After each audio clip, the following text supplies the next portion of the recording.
Hey guys, it's Brandon, aka B.Rich Beauty, aka your beauty best friend. Happy Monday, y'all! KEYSHIA Cole explains to us why she was late. Did you guys watch Real Housewives of Atlanta? We're going to talk about it. And the SALT-N-PEPA movie dropped on Lifetime. We're talking about that too and a lot more. You know what to do. Grab your tea, grab your beverage. Let go.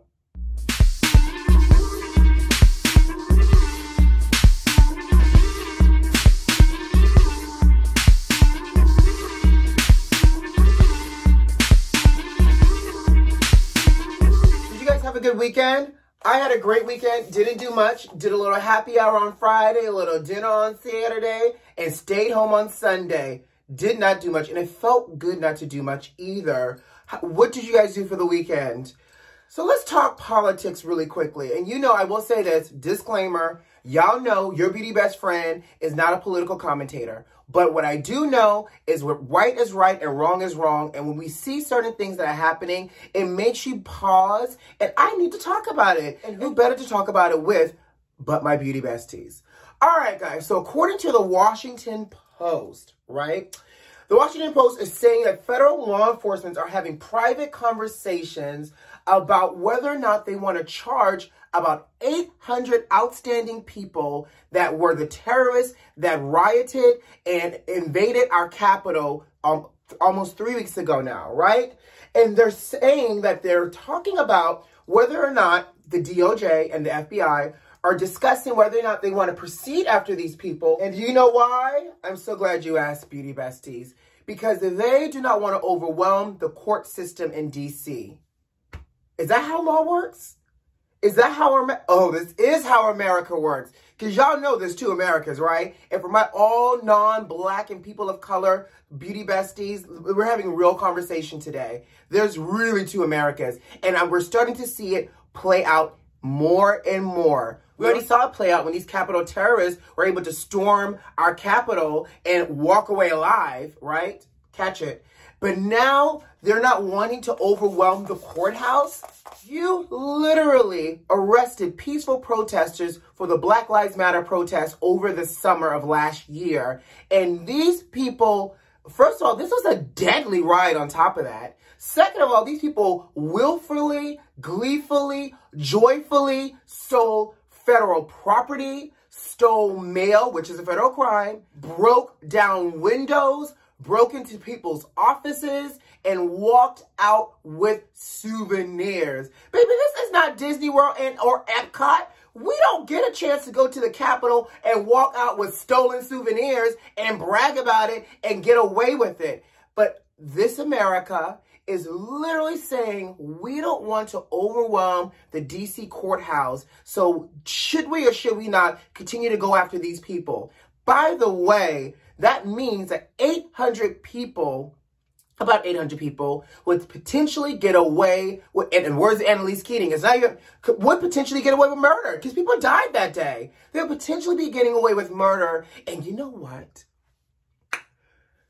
Here's where I think, allegedly, because you know my conspiracy theorists have a brain. Do you guys not want to proceed with this because you're afraid that some of the people involved internally may also get arrested? It may also show that there was a big cover-up or allowed this to happen. Is that why you guys don't want to proceed in trying to arrest the outstanding 800 people? And on top of that, who cares if the courthouse is overwhelmed? It's their job. Listen, I have not been up in a lot of courthouses, nor do I plan on it, and I like to keep it that way. But for me, aren't the court systems always packed anyways? So you're about to pack it even more. Guess what? Some days are going to be slow. Some days and months are going to be busy. And that's just how it works. This is the system. The system's in place to hold people accountable. But now we're picking and choosing who we want to hold accountable. I can't. I shall not. I will not. Nancy, Chuck, who do we need to, Biden, Kamala girl, who do we need to write a letter to? Because this should not be allowed. The DOJ and the FBI should not be allowed to let these people walk in fear of packing the court system. I can't. I won't. And we're going to move on. But definitely chime in and let me know your thoughts here. Because I'm bewitched, betwixt, bewildered, Oh, the unmitigated gall of this America. Side note, because you know I'm your beauty bestie. Y'all know I love this, right? And this is the Advanced Night Repair Synchronized Multi-Recover Complex Serum. Technically, I used to use it at night, but I love that I can use it during the daytime too. Tell me why I feel like I've been using this wrong for the last, X amount of videos. So apparently, it's a dropper full.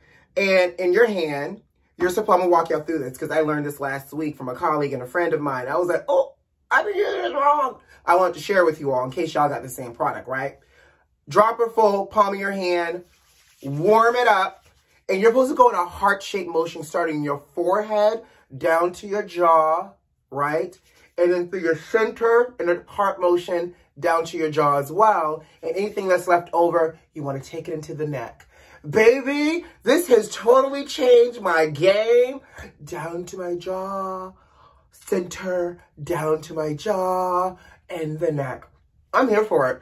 All right, moving on. And we're going to talk about the Ashanti and KEYSHIA Cole versus, but we're going to follow up because Ashanti has broken her silence on why she was late. But before that, I need a sip. And I need a sip because, it's KEYSHIA Cole's child. Because, baby, when I tell you her reason, let's just go. So, y'all know, we had that boring versus battle with Ashanti and KEYSHIA Cole last week. And from that battle, y'all know that battle started almost an hour and 30 minutes late, with KEYSHIA Cole being the last person to hop on the screen. And y'all know when she got on the screen, we were all upset that Mama had a whole, not a half, but a whole attitude. And also did not even lie to us with an explanation of why she was late. Again, y'all know she sat down with an attitude talking about good evening and went right into the versus battle. So KEYSHIA did an interview on Instagram and she talked about why she was late. So apparently, she was there. She said, I was in the studio. I was there on time. I was in the dressing room. I was not physically late showing up, but we had technical difficulties. Okay, so she said with her technical difficulties, she was in the dressing room, getting dressed, putting her final touches on things, and she noticed that the monitor looked dark and blurry, and that they were having sound issues on her side. Now, that's real.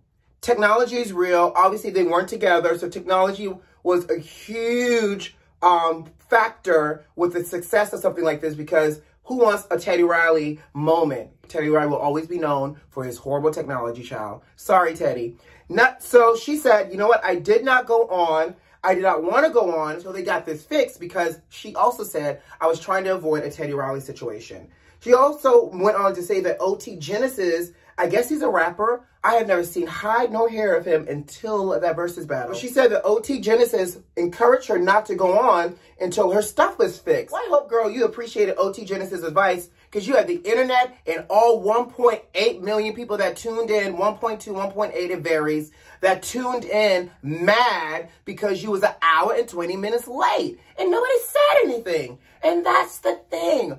No, you could have been late, sis, but no one said anything. And we all sat there eating our versus food, done, and y'all still was not on. We was trying to party with y'all. We was trying to cocktail. We was trying to eat our bar snacks. As you know, it was a KEYSHIA Cole and Ashanti versus battle, honey. All you want to get is bar snacks, some french fries, chicken wings, and a little charcuterie, maybe, at most. And that's still a little too fancy for that battle. But nonetheless, we had already blown through all of our food and liquor, and you still not on the stage. So at least give us some type of warning, something. But we got nothing, which made us upset. And then finally, she comes out on stage and sits down in her little baby shower throne chair, upset with an attitude. So here's what KEYSHIA Cole's DJ did say also, because he did an interview saying that KEYSHIA was on time, but we were having technical difficulties. He said that KEYSHIA was also a little flustered because not only was it delayed once, it was delayed twice, and now that they're there, she was having technical difficulties on her end. So he said, I tried everything in my power to, calm her down and to get her in the mood. And then, the other rumor was that KEYSHIA was drunk, child. Which allegedly, I will say, I don't know if she was necessarily drunk, but she did seem a little light in her toes. Whatever method that she may have gotten light in her toes, I don't know. But I'm just saying, she said she was not drunk. She said that you can't be drunk and try to hit those high notes the way she was doing. Oh, okay, Keysha. I mean, I'm wrong. The girl sang, but okay, girl. Here's my question, Beauty Bestie, because no, we're not in their shoes. We're not entertainers in that regards. And I've always, you know, if this was a real life situation, we were in a concert hall and there was a stage, obviously if there was sound issues or lighting issues, she would not have gone on. We would have been sitting in that audience, upset too, on our third expensive glass of wine from the venue bar. But because this was virtual, I think our patience is also different as well. We expected things to happen quicker. We didn't expect the lag time because we're not in somebody else's venue. We're in our living room. Now, was she right? Was she in the right, I should say, about not coming out until the sound and the lighting was fixed? She says, Keysha does say herself, I feel like I should have just came out and sat down in the chair so that way everybody would not have been mad. Here's what I think. 30 minutes, okay. 45, okay. But at an hour mark, you come out and say, hey guys, hey Ashanti over there, and if the sound wasn't working, then you mime it out, child. Like, you do something. Like, you let us know, like, hey, technical difficulties, I can't see myself, can't really hear Ashanti. If you guys can hear me, be patient with us. Or you give us that hour and 30-minute late, and instead of sitting down with a whole stank face, you say, hey guys, I am so sorry. And you give us the explanation, and you do it sincerely. But what pissed us off was the fact that not only you were late, but you sat down with an attitude, child. But, like I said, we were going to follow up. She said she was on time. She was in the building. She wasn't on time. She was in the building. She wasn't stuck in a California wildfire or in a hostage situation. She was there. Her technology just didn't show up on time. So, let's move on. Did you guys watch Housewives of Atlanta last night? Let's talk about it. We haven't talked about it in a while, but let me tell you something.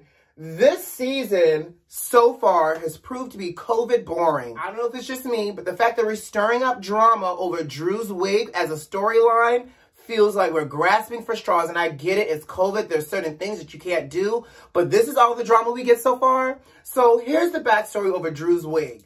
So apparently, LaToya, Kenya's friend, and friend of the show, told a few of the girls that she saw Drew out, and I guess they were all hanging out, and Drew's wig was a mess, honey. She said that the wig looked like a dead dog or a poodle on Drew's head, and that the edges were lifting, and so forth and so on. So much so that apparently, Portia's the bone collector this season. She went back this episode because Drew had all the girls over to her home. And Portia said, like, hey, I just want to let you know, like, we love your hair tonight. Which the hair was cute on Drew that night. Gave me a long bundle, like, puff ponytail. Very poodle inspired. Poodle realness. And so Portia went on to say, like, we love your hair tonight. Just as a FYI, you know, LaToya has been talking about your wigs, saying X, Y, and Z. And I'm not also the only person that heard it. Cynthia and Candy were there, too, and heard it as well. So that was some very charade, bone collector mess that Portia was on, but I'm here for it. Because again, this season is very yawn-worthy. But Drew explained that, you know, obviously it was COVID. They were in the house, so she had her quarantine wig. Now, don't get me wrong. I'm not giving Drew a pass because Drew's wigs are very much shake and go. And for all my people that don't know what a shake and go wig, imagine going to the beauty supply store, buying a wig that comes in a plastic container, you taking it out, you doing a little shake, shake, shake, and you putting it on your head, and now you're going down to somebody's grocery store or corner market. I don't know. But it's very much shake and go at times. It's very much wig right off the mannequin. Very much, at times, a little synthetic. Stay away from an open flame. By the way, do we know how Rolling Ray's doing? Sorry, open flame wigs, got off topic. But, so Drew's wigs aren't always the best. But guess what? Every single lady on that show has had a bad wig moment, and LaToya is too new to be throwing shade at somebody's wigs when your hair is just in braids, sis. You haven't given me any other look except braids yet this season. I also will say this. Drew tried to throw a little shade, and I felt some kind of way. Drew said, you know, she's talking about my wigs. What did she do again? The producer responded and said, she has a YouTube channel. Oh, is that a real job? Wait a minute, Drew. When was the last time you threw out new music? When was the last time we saw you on television? We know you can act, we know you can sing, but what are you doing? Don't come for the YouTubers. I felt some kind of way. I'm like, y'all don't understand. Bloggers that talk about y'all in this reality space gives y'all traffic and give y'all fandom. Don't come for it. Now, don't get me wrong. I don't know what LaToya's channel is all about, but I'm just saying, YouTubing and blogging is a job. I have some very successful YouTube friends, and that's their job. Watch it, Drew. Let's move on. So Kenya got a private plane for her and LaToya to head down there ahead of time so that way everything can be situated. According to what I saw, it only looked like they got down there a couple hours earlier, but okay. Who paid for this private plane? By the way, how shady and petty is Mark Daly for him to not sign off on possibly a consent form that probably required both their signatures to show little Brooklyn's face? We've seen Brooklyn. We know what she looks like. She's been on the show since birth, and now all of a sudden Brooklyn's on this plane and her face is blurred out. Mark. Anyways, apparently Mark and Kenya's marriage is done, finito, quits, everything. Dead, honey, dead like a doornail. Mark did a statement saying that they were officially ending their divorce and they were moving on. I hope they could find some kind of peace and or co-parenting because this is messy. Mark is petty. And I'm going to tell you one thing, beauty besties. Mark is petty like a woman scorned. That's all. Moving on. Did you guys watch the Salt-N-PEPA movie on Lifetime? I haven't watched it yet, but I heard this 3-hour event was full of a lot of things. You know, Salt-N-PEPA did a few interviews talking about what they wanted us to see on camera as it relates to marriages and personal struggles. You know, Pepper talked about how much of her relationship and her marriage with Tretch she wanted us to see because apparently, allegedly, Tretch was abusive too. Salt talks about being bulimic and the getcha gotcha, the grit of it all is that Spinderella was left out of the movie in terms of consulting. And Spinderella took to Instagram and she said, we got to speak on it. She goes, I was not approached about being a part of the movie. She goes, nobody asked me for my perspective. There's a whole actress that literally is portraying me that does not have my insight. And she said, you know, as a Black woman in a culture being excluded out of things by my fellow Black women and Black people. And so apparently Spinderella is writing a book child. But Salt-N-PEPA went on the Breakfast Club and they said that, you know, before Spin came around, there was a whole entity and a business before Spin,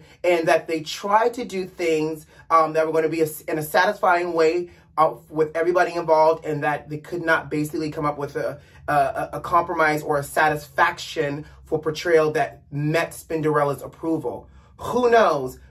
But to me,